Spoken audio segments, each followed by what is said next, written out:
Hello mga langga, good morning, good morning. Grabe ang traffic mga langga. Ayan, di nyo nakikita yan. Ayan, nagbabaybay kami ng bunso ko dyan. Kasi natin niya ako mula Rizal hanggang Maynila. Ayan, nadalaanan namin yung ilog. Yan sa may Rosary ba yun?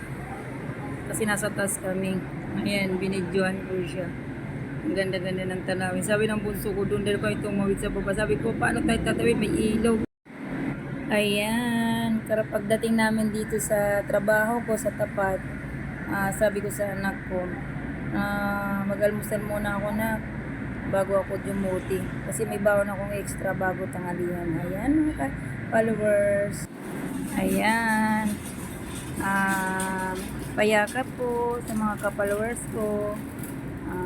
Support kahit mahirap, malayo man ako, Rizal to Makati, nagduduty ako mga langga para sa mga anak ko, mga langga yung ginagawa ko.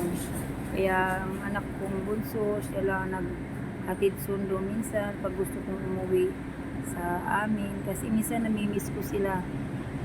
Gusto ko silang makita. Kaya minsan naiiyak ako pag hindi ko sila nakikita. Kaya minsan umuwi na lang ako mga langga. Kaya minsan nagtitiis na lang ako. Kaya minsan papasundo ako sa anak ko.